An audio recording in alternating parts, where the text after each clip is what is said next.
it started to shift, and it became more of a story of my life. Now, that's not how I intended it to start. So it comes out to be, growing up in a small, and I'm not going to tell you the book, otherwise there's no reason to buy it. But now it went from a book that I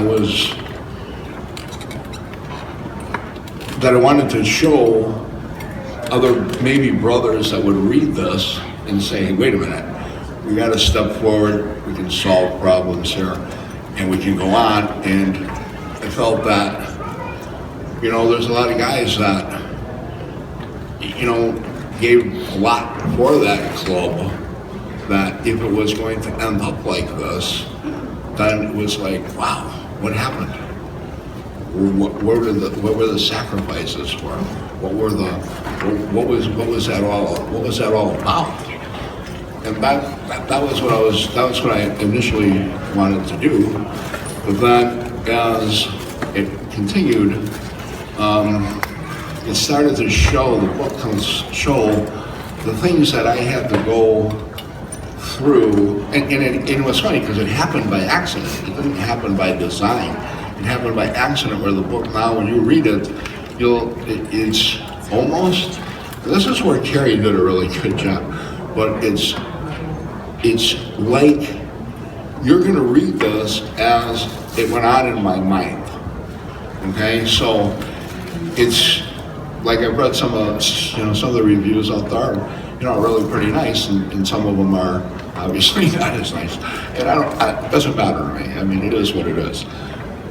But when you do read the book, understand that as these things come in, I tried to make this so that this is what I had to go through every day. So it's not like get up in the morning, brush your teeth, have breakfast, and off to work I go, whistling a happy tune. Okay? It was like, okay, this happened, do this. All the time, with that being a goal in my life, I accomplished what I wanted to accomplish. But when you accomplish something, whatever goal you might have, and once you accomplish it, then it doesn't end there, it doesn't stop there. It's like, okay, now that you've done that, now what? Well, now you got to maintain this. Now you got to do this, and you'll see. I mean, so if there's spots where you think, well, this is a little choppy. No, it's not choppy. It's how it came into my head.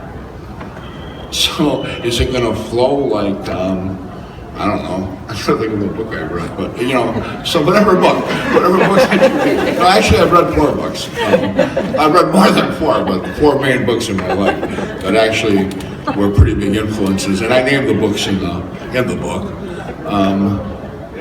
So just understand that when you read this, you're reading it from how I had to think about it and how I proceeded. And most of you, a lot of you know me pretty well, you know that a lot of times I don't finish sentences. I just move on to the next sentence because I figured, well, you know what I was going to say anyway, so I'll move on to the next thing because the stuff's coming in so fast.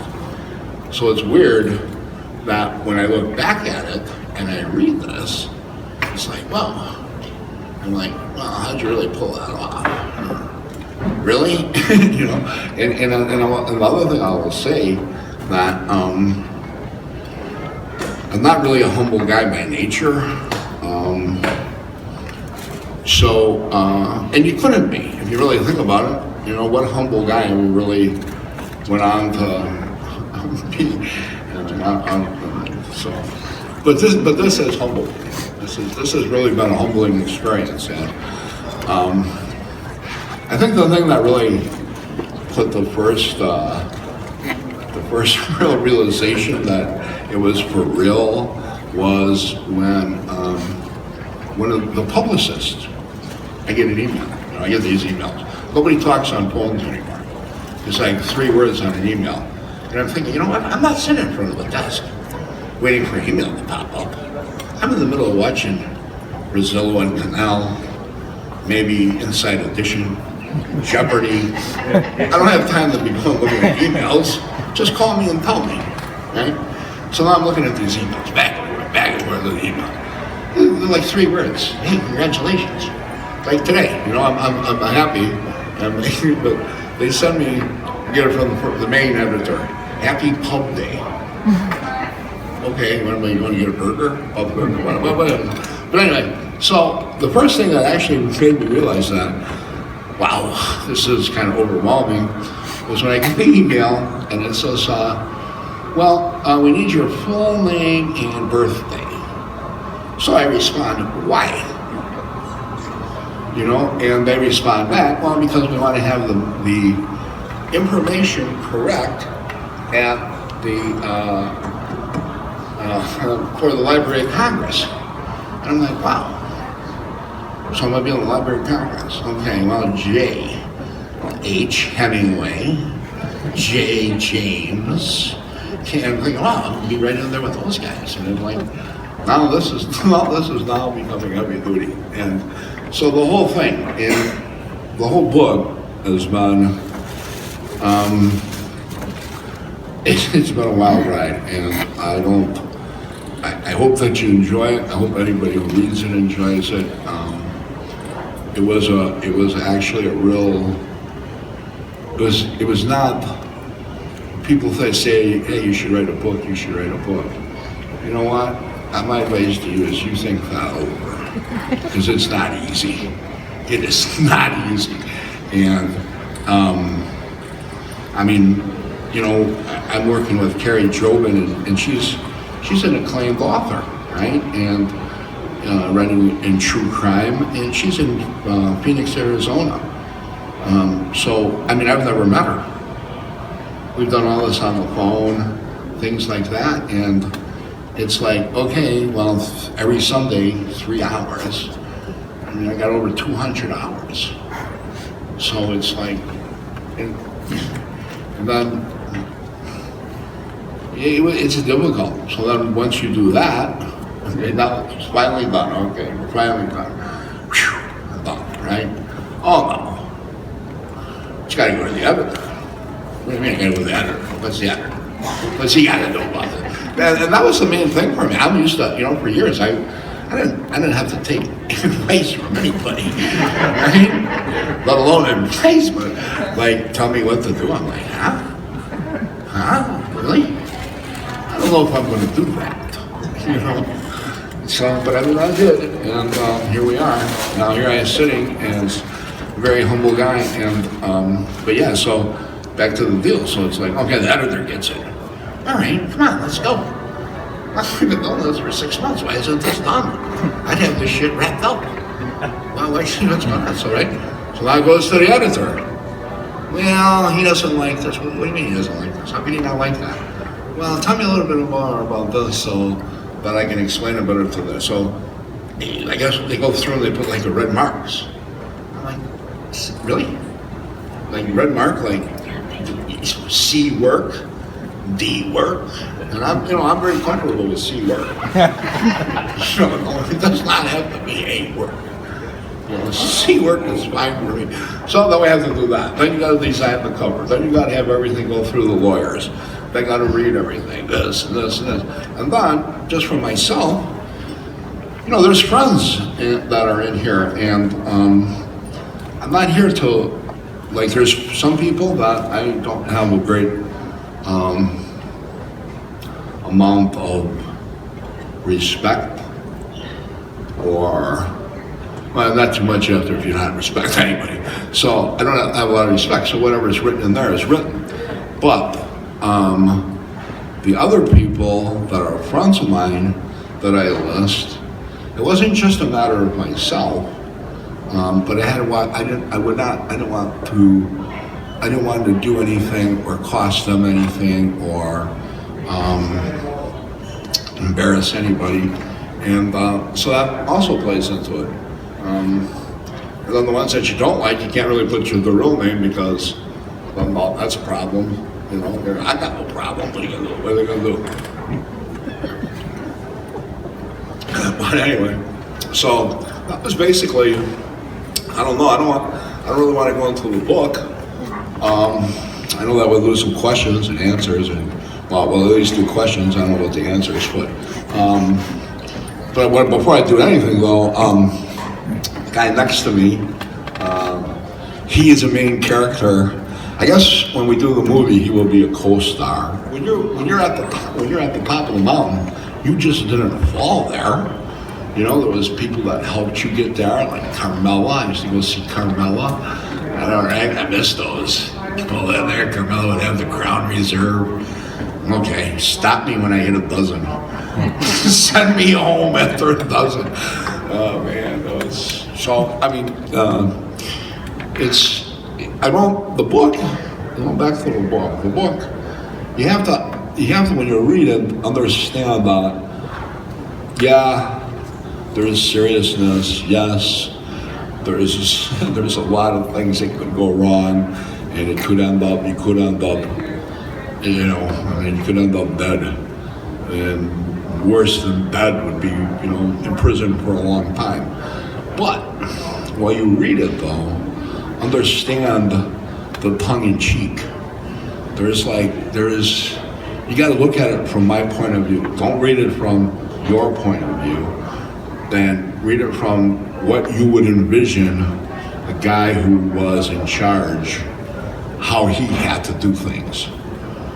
And he wasn't, when you're a general, United States general, you're sitting there and you're talking to guys that are all West Point graduates. So it's not, these guys can understand. And I'm not saying anything bad about anybody, but there's times where you have to talk to somebody, and there's like one character in the book, and if you use if you use the word with more than 2 syllables, this guy was pushing the chair back wanting to fight. I'm like, hey man, sit down.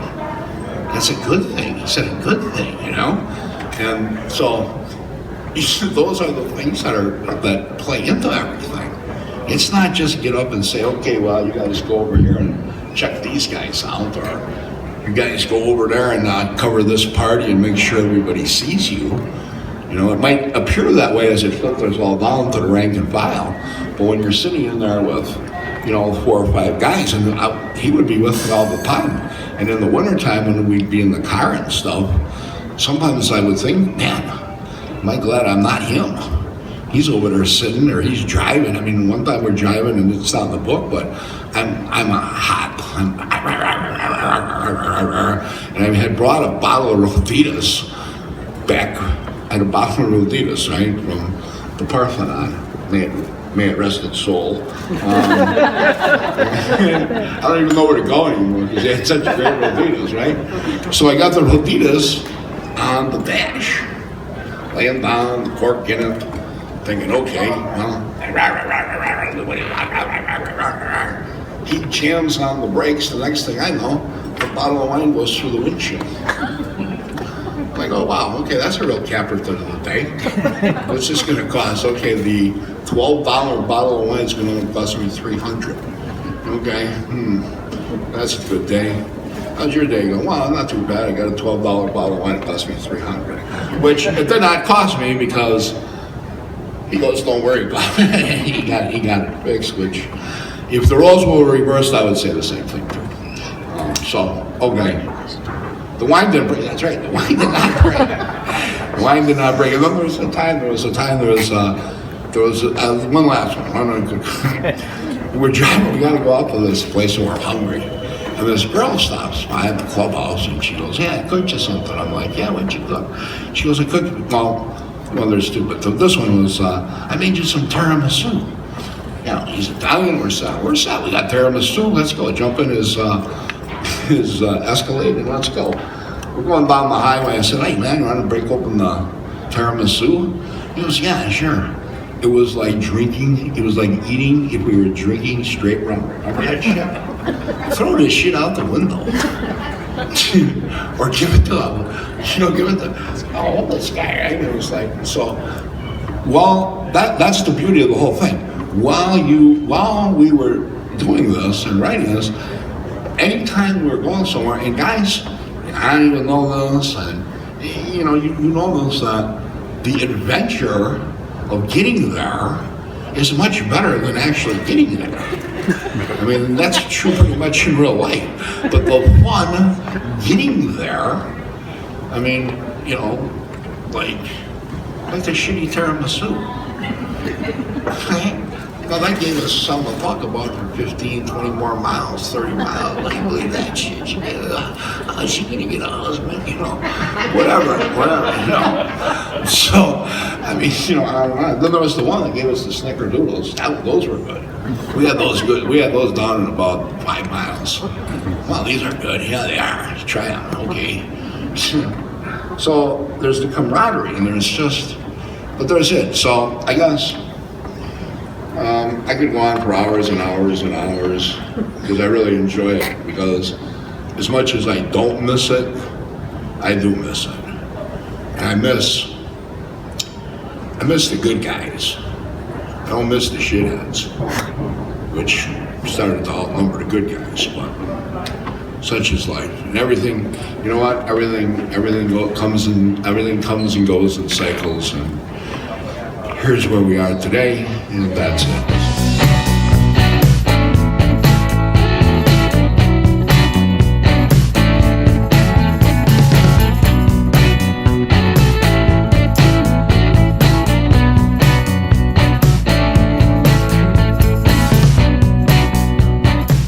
Me personally? Well, one guy wrote a review, right? Yeah, now this is somebody that doesn't know me. And the first sentence was that there is probably, let's see, let me remember this. So the best misconception is that what I am and what I am are not two of the same things. Okay? I have the same, it was like for me, I'll just put it to you this way. When I first got into the club, everybody was, you know, had their stuff on, their shirts on, their this, and you were dressed the part. And then the first time you see them in sweatpants or shorts and t-shirts, and it's like, oh wow, you are a normal guy. So I would say that would be the biggest misconception. That, yeah, are there certain beliefs that we have? Yes. Is there a no-nonsense attitude? Yes. But we do Christmas, we go to the zoos, the best thing I tell people is, you know what, I put my pants on the same way, one leg at a time. You know, and you don't see some people, especially like in the culture, you know, well, you're like the superhero type stuff. Well, listen, I do not wear my underwear on the outside of my pants. You know, Superman wears underwear on the outside of his pants. You know what I mean? Every Batman underwear on the outside of his pants. No, a just normal guy that has found the love. And see, I actually, to finish that answer, is I'm hoping that the cycle, everything's secular. So I hope that it ends up being that, hey, get over it, you're not gangsters. You know, go back to just being tough, hard-riding, fun guys. You don't have to try to be any criminal enterprise, because how's that working out for you all? You know?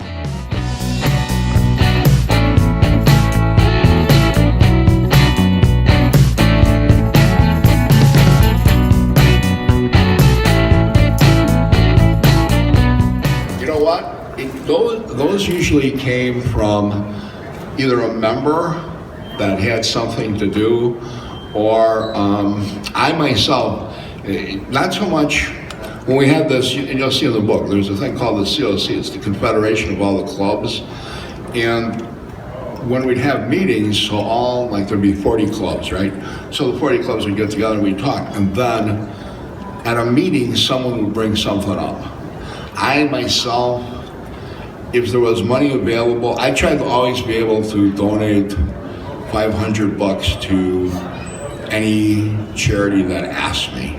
So to give you a specific one, as like, okay, would we get behind like Toys R Us, or not Toys R Us, Toys for Tots? They could use it. Okay, and try to do everything just for them. We would. That doesn't really happen. So if somebody came and said, hey, you know what, this family has this issue, maybe we can help them out. You know, there was one, and it used to break my heart actually. It was to feed and give kids Christmas toys. So we'd go around, and they would actually get names of the kids that wouldn't get Christmas toys.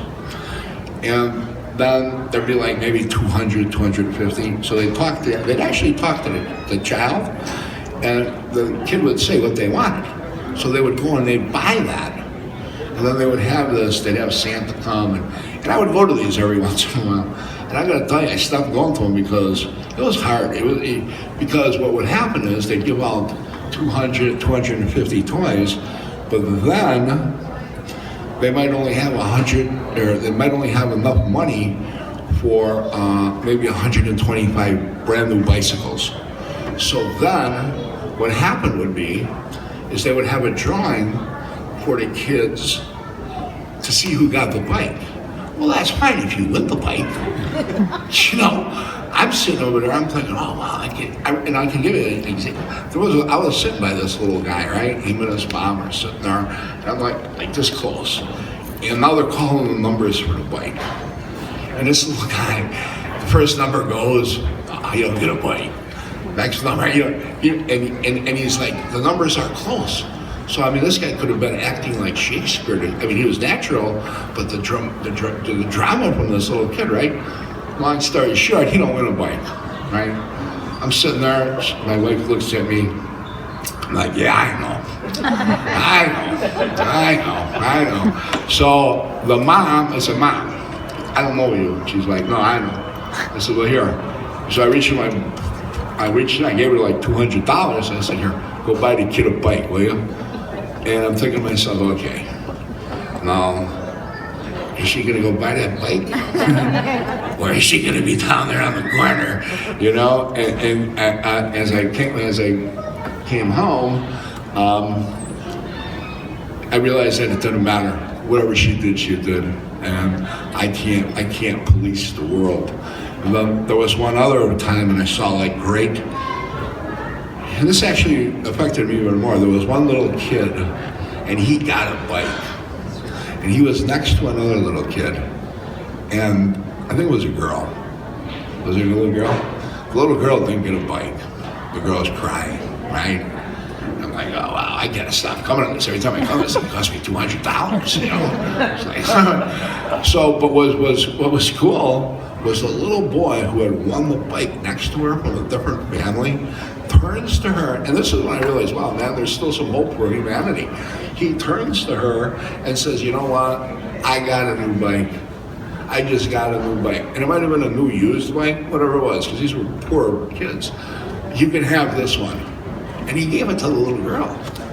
And I was like, wow. So, I don't know. You got more than how we pick a charity, but, you know, a lot of people look at us and, yeah, are we tough guys? And here's the other thing that's very, very important. I want to just say this. And I'm not talking about outlaws as far as like the club goes. I'm talking about individuals who believe in leading an outlaw life, okay? That does not mean that you have to be a criminal. It means that you live by an internal code. And like for me, I'll tell you this right now. Laws, rules, all that stuff, I look at that as like suggestions. Okay, I'll take that suggestion. Does it affect me? No. Will it hurt someone else? No. Well, then I don't care. I'll go along with it. But if it affects something that's important to me, it's all right. You can write down what you want. I don't care what you write down, because I have to be true to myself. I can't be true to anyone else unless I'm true to myself. And anybody in the world that's worth their salt has to look at it that way, you know. But a lot of people won't, and that's up to them.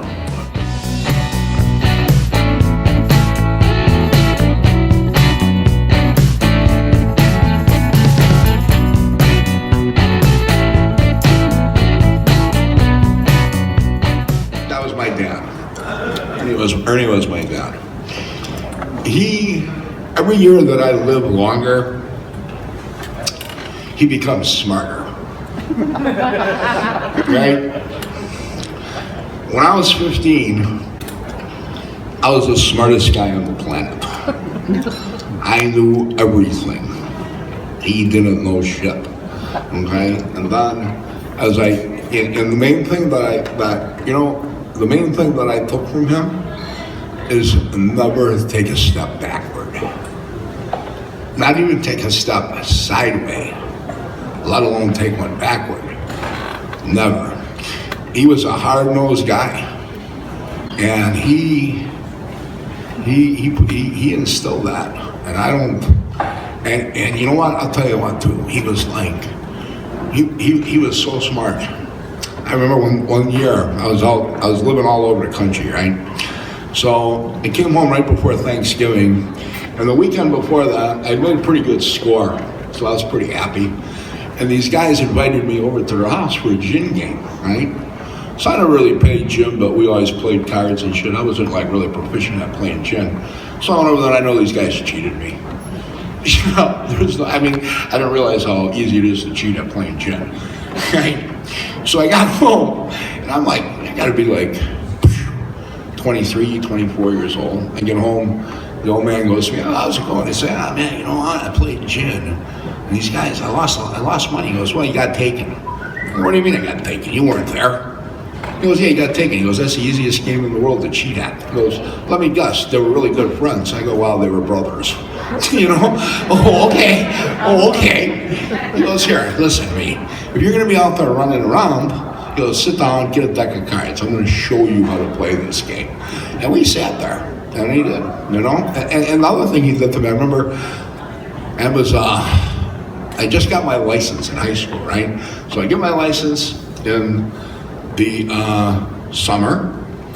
The first snowfall comes, right? So I got my buddy from high school with me, and I got my girlfriend and another girl, but I really want to be with the other girl, right? So I leave, I drop my girlfriend off, so now it's my buddy, the other girl, and me, and it just starts to snow, right? You know how it is up there, right?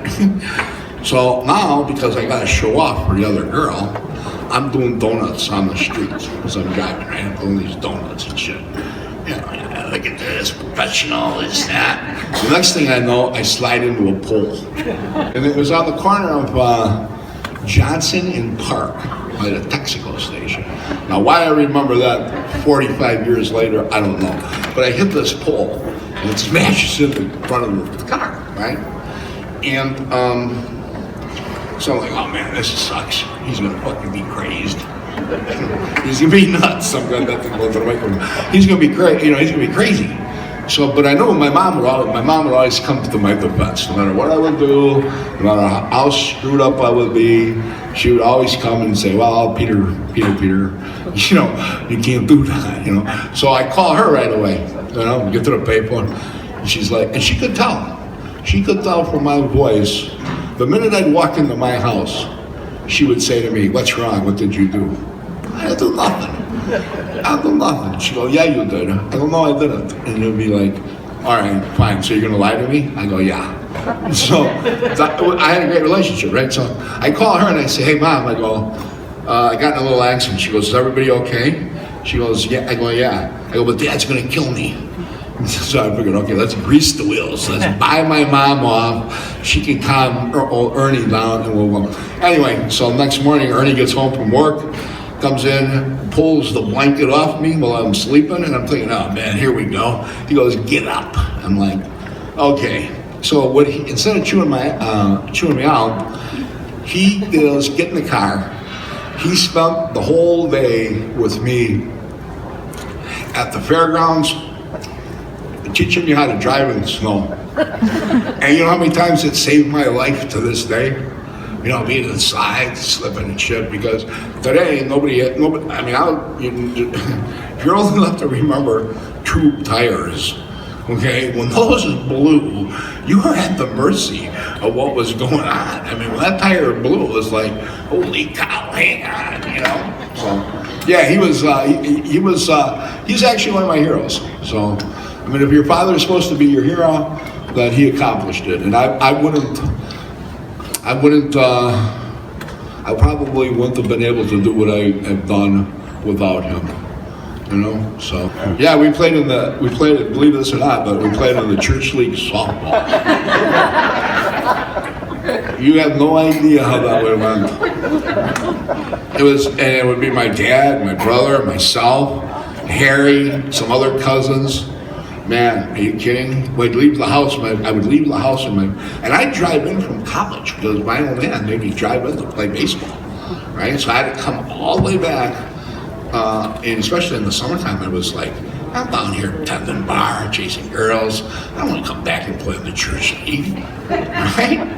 But I did because that's what he wanted. I would leave the house and my mom would be like, hey, you guys do not cause a mess over there. We'd get thrown out of games. It was like, man, come in the house. I come in, I'd get the car and leave. And I could write a book about that, that probably would have been more exciting.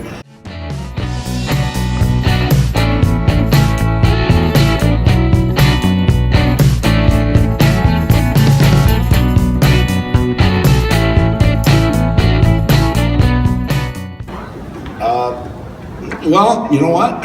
I've been thinking about it, and I definitely would make some drastic changes now that I know the rules. See, and that's the one thing that you should always remember. Whatever game you play, because it's all just a game, understand the rules. Once you understand the rules, then you can win. But I don't look at this as a loss, but I didn't know the rules and how it went, like, you get an agent. So I got an agent, right? Oh yeah, okay. Who's this guy? What do I need this guy for? Why am I letting this guy?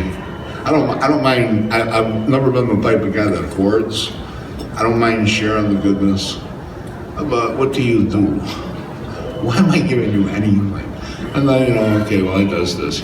And Maria knows, because Maria would always be, well, Debbie's in the house, so she catches the blunt of it all the time.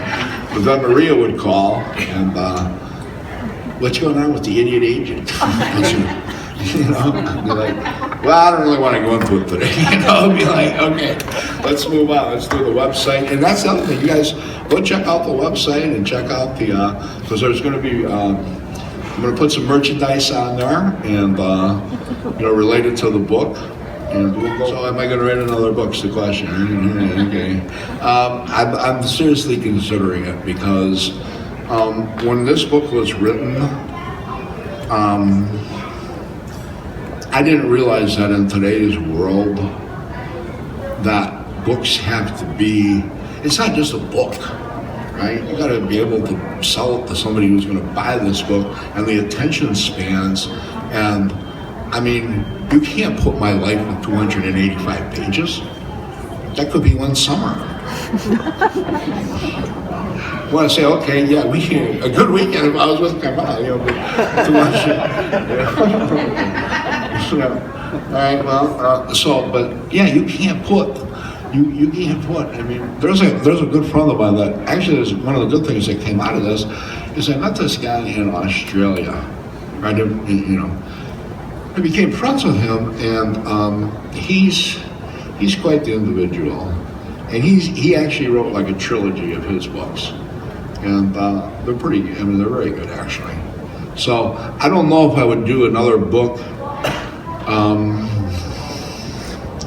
I know if I did another book, it would definitely be more into the actual,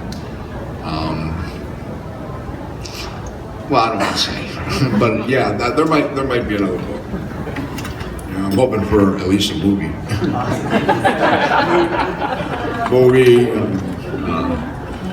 don't know, clothing line. I don't know. What else is it? Maria, what else can we do, right? Clothing line. You got it. What else? Bicycles. Yeah. Bicycles for the kids here. Philanthropy. I'll do the bicycles and lose everything. I have the little kids hustling me. They're all dressed down. Now, where do you live? Winnetka. Okay. Here you go. You deserve a bike.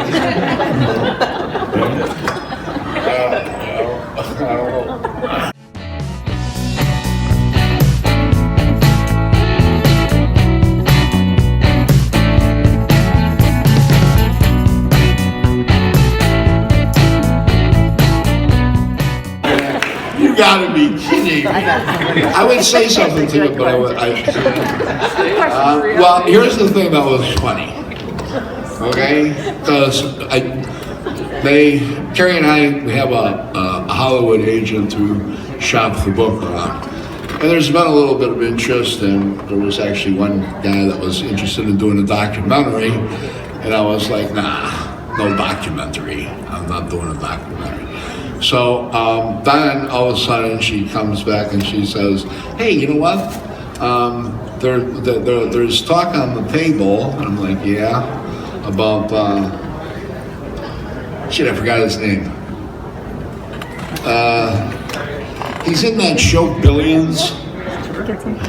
What's his name? God. I was insulted, actually. Oh yeah, Paul Giamatti. I was like, Paul Giamatti? Are you kidding me? First of all, he's bald. That's one. How about John Goodman? John, you know what? That's what I was thinking. That's exactly what I was thinking. John Goodman. You know? You have to bulk him up a little bit, but, you know, hit his ass with a few steroids would be fine.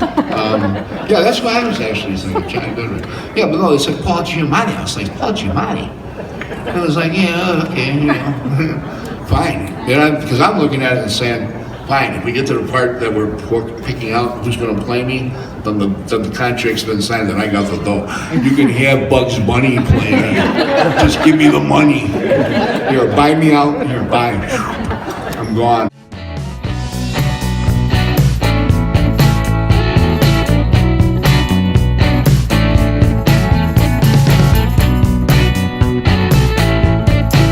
Well, that's a good question. The ones that are honorable and respectful, they didn't have a problem. There's one sitting in front of you. There's one sitting next to me. Now, that's one. That's A. Now, I'm not going to say B because they're not worth B. I will say the F list. They're not happy.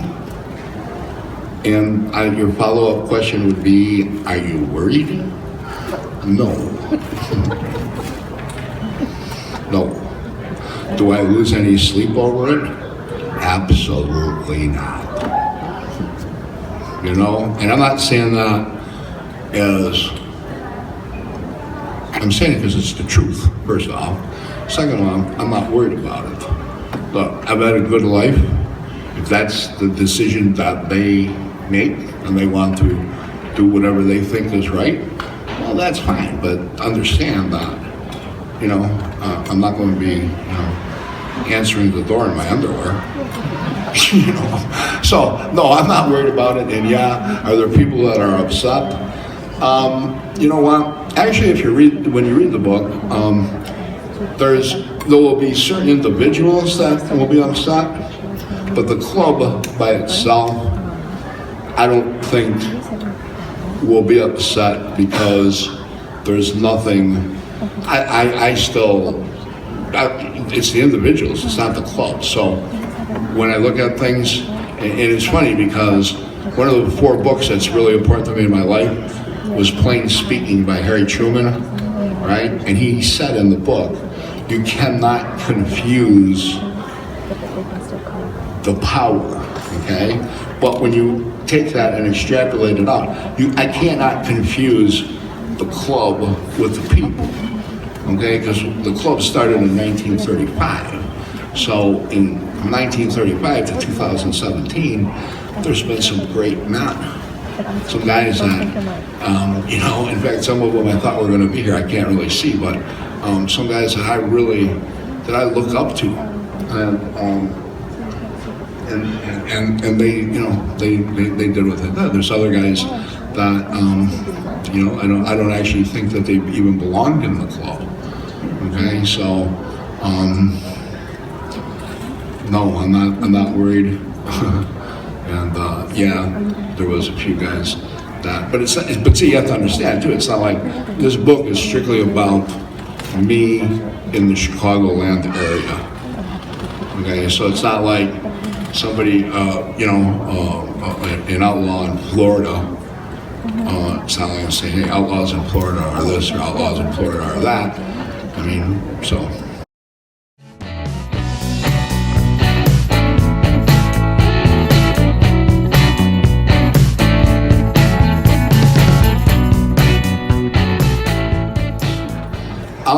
The last 2 days, all I've been getting is like, are you excited? Are you excited? Are you excited? Are you excited?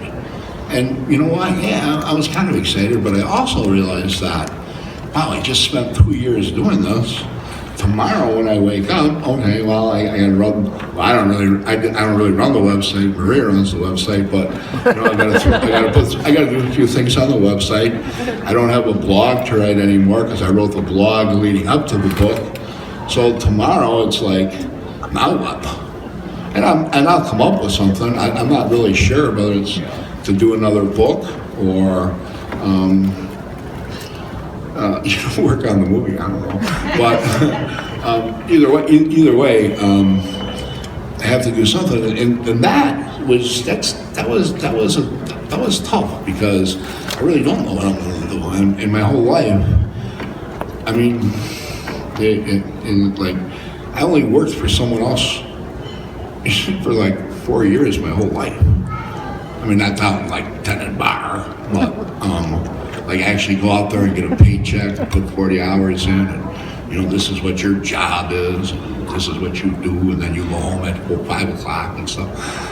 I only did that for 4 years of my life, so my whole life probably since I took the milk money from Stevie Huber, that started the whole thing rolling, and then, you know, carrying, I remember I would buy a case of Wisco soda. It was $1.15 for the whole case, 24 bottles, and $1 for a deposit. I'd get on the school bus in the morning and sell it for $0.10. And I'd make $2.40 every day. I was rolling in it.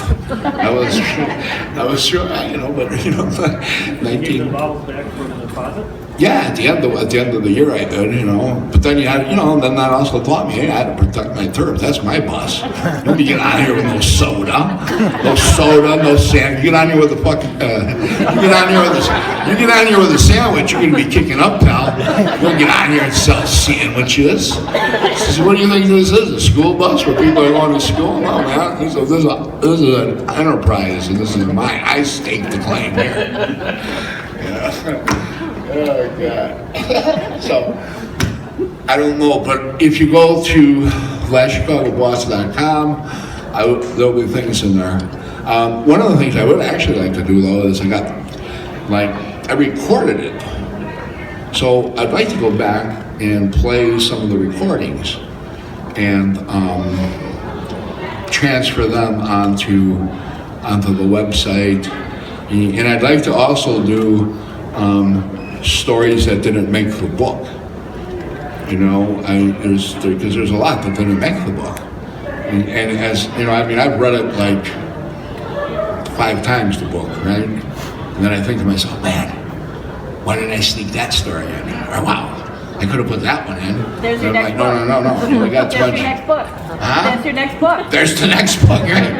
There's the sequel. Yeah. You know? There's the sequel. You know? So, the last Chicago Boss do.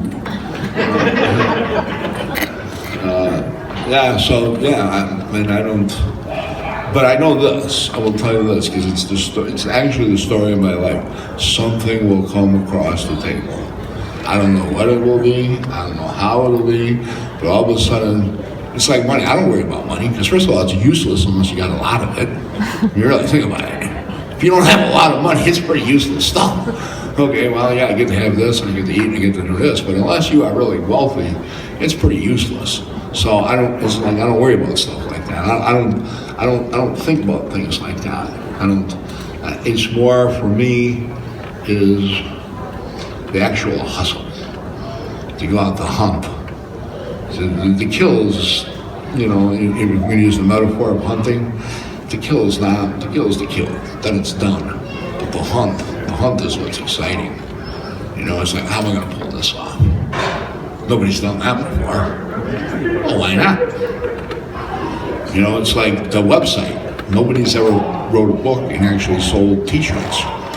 That when you go through the book, there's the chapters. When I designed the chapters, I wanted the chapters to go to T-shirts I could make. And the agent's like, "Oh wow, nobody's ever done that." Yeah, I know, Bob.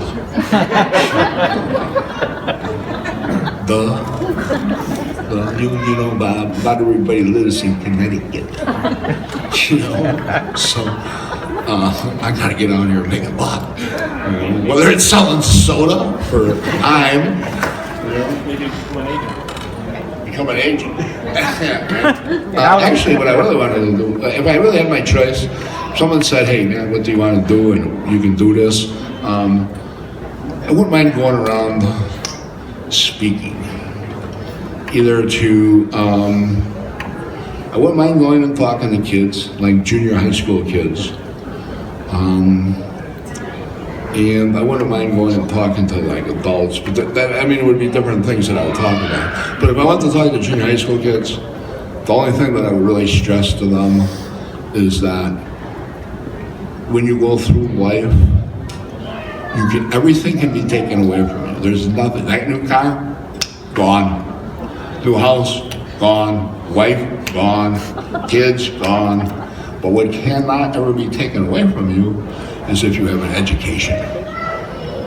If you're educated, you will always be okay because you're not locked into anything.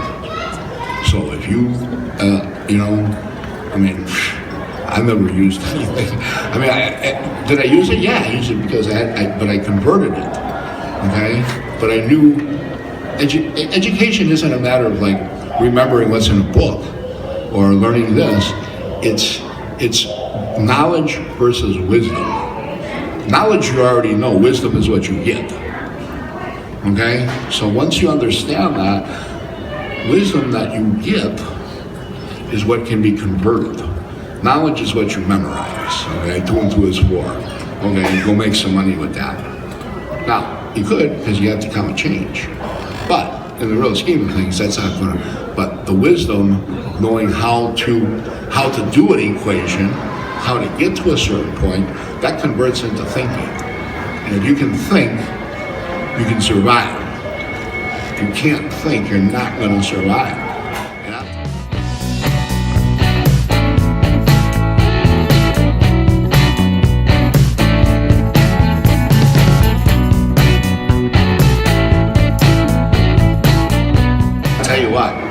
One of the hardest things that's happened to me is making the transition from, you know, since 1990, you know, I've been in the motorcycle community in that part of society. Okay, now 2015 comes along, you know, I'm going to the hospitals, I'm seeing the doctor as I'm talking to these people. I'm like, how do you guys exist? I mean, really, seriously, I'm like, or talk. I mean, I've never been into a Walmart. I have no idea what goes on in there. I only hear what goes on, and it's like, why would I go in there? I don't care how cheap it is. Why would I go in there? I've never been in there. People say to me, why haven't you ever been in a Walmart? Why not? I mean, why would I go in there? And I really, and let me go one step farther, I really have an issue of, in one aisle, I'll be walking, this is from understanding, if I'm wrong, one aisle, I can go in there and buy underwear. The next aisle, I can buy chicken. Okay? That does not, I don't want to do that. Chicken should be where chicken is.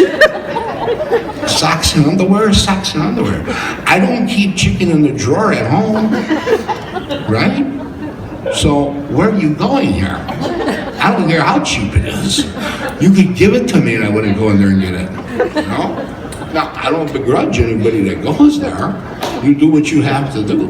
But me, I don't have to go there. You know? I'm not, no way. Now, because that's kind of out, though it's kind of like a well-kept secret. I've never been there, right? Now it's kind of out there. And I get people. I could probably raffle off. Hey, who wants to auction off taking me to Walmart? Right? I'm like, come on, man.